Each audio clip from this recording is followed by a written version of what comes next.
벨기에 불매 운동을 하려니 막상 할 게 없다는 분들이 많으신데요. 카스로 대표되는 오비 맥주가 벨기에 회사입니다. 벨기에 대사 부인의 옷가게 여직원 폭행 등 갑질 사건으로 벨기에 제품 불매 운동을 하자고 하면서 거론되는 제품들이 호가든, 스텔라, 고디바, 길리언, 키플링 등등 맥주와 초콜릿이 대부분이다 보니 뭐 별거 없네 하시는 분들이 많으신 것 같아요. 그런데 카스와 버드와이저 등을 만드는 오비 맥주가 벨기에 회사입니다. 그리고 하는 행태도 참 벨기에스럽습니다. 수년간 수천억 원에 달하는 영업이익은 10원 한 장 남기지 않고 몽땅 자국으로 빼내고 있고요. 업계 1위인데도 수년째 구조조정을 하며 인력을 감축하질 않나, 부당해고를 하질 않나. 올해는 또 코로나로 이렇게 사정이 어려운데 업계에서 혼자 가격을 인상하겠다고 나섰습니다. 국내 투자는 찔끔, 기부에는 또 그렇게 인색합니다.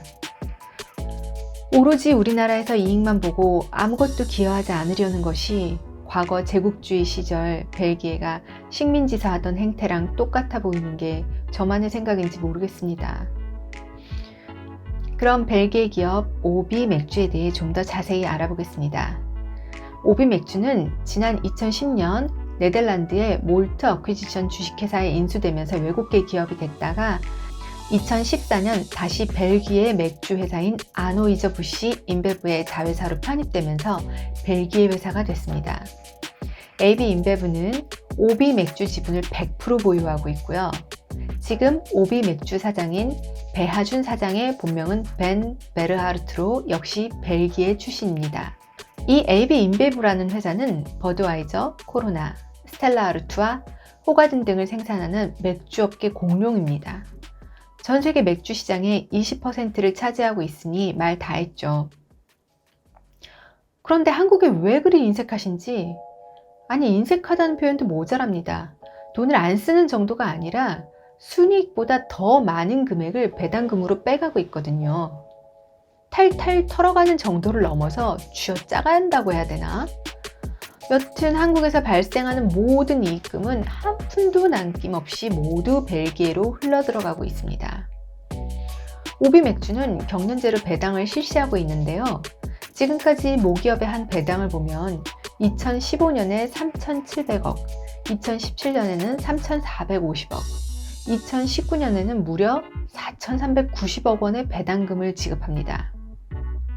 문제가 많이 벌어서 많이 보낸 게 아니라는 겁니다. 배당 성향이 100% 이상이거든요. 배당 성향이란 당기 순이익 중 현금으로 지급된 배당금의 비율인데요. 100억을 벌어 배급을 지급하면 배당 성향이 100%인 거죠. 통상 30% 이상일 경우 고배당으로 보는데 오비 맥주의 배당 성향은 2015년에는 145.8%, 2017년에는 105.4%, 2019년에는 146%에 달합니다. 맥주 판돈을 한 푼도 남김없이 탈탈 털어가는 정도를 넘어선 거죠. 당연히 배당 성향이 높을수록 재무구조는 악화되는 겁니다.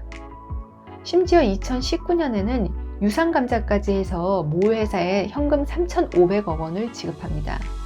유상감자란 주식수를 줄이면서 소멸한 주식의 대가를 주주에게 지급하는 것입니다. 즉 2019년에만 한 해 7,800억 원가량이 벨기에로 빠져나간 겁니다. 그리고 2019년부터 경년 배당을 매년 배당으로 바꿔서 2020년에도 배당을 실시했는데요. 2020년에도 4천억 원을 보냅니다. 코로나로 그해 순이익이 1,600억 원이었는데 말이죠. 순이익의 2배도 넘게 돈을 보낸 거죠. 이뿐만이 아닙니다. 국내 투자도 없었습니다. 돈만 빼가는 거예요. 그 점에 관련해서 계속해서 비난이 일자 마침내 2019년, 2021년까지 3년간 한국 시장에 1조 원을 투자하겠다고 밝혔지만 지난해까지 2년 동안 재무제표상에 확인된 투자 금액은 1,200억 뿐인 것으로 드러났습니다. 무형의 투자 금액까지 감안한다고 해도 올해 말까지 얼마나 더 투자될지 모르겠네요. 그뿐만이 아니고요. 국내 기부도 없었습니다. 아니 있었는지도 모르겠네요. 확인이 불가능하니까요.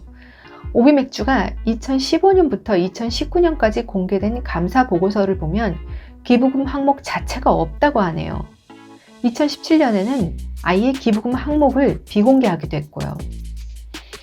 이에 비난 여론이 일자 그 때문인지는 모르겠으나 지난해 코로나 사태 때 대구 지역에 10억 원, 사회복지 공동모금회에 9천만 원을 전달하는 등 기부를 시작했는데요.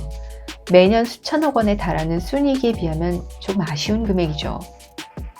또한 매년 흑자를 내면서도 수년에 걸쳐 계속적으로 인력 감축을 하고 있는 것도 노사관계를 경직시키는 원인 중 하나로 꼽히고 있고, 지난해에는 노조에 가입했다는 이유로 18명의 노동자를 부당해고하기도 했죠. 그러더니 지난달에는 동종업계 맥주회사들과 달리 혼자 주점 공급용 맥주 가격을 올리고 나섰습니다. 일상 끝판왕이죠. 안 그래도 주점 업종 종사자들은 코로나로 오랜 기간 힘든 시기를 겪고 있는데 말이죠. AB인배부가 지금 자금 사정이 좋지 않아서라고 할지 모르겠는데요. 말이 안 맞는 게 코로나19 때 미국에는 500만 달러를 쾌척했거든요. 오비맥주가 한국에서 계속 사랑받고 싶다면 좀 더 기업의 사회적인 책임에 충실하고 한국의 노동자들과도 상생하기 위해 노력하는 모습을 보여줬으면 합니다. 오늘 이야기 재밌으셨다면 구독, 좋아요 부탁드립니다. 끝까지 들어주셔서 감사합니다.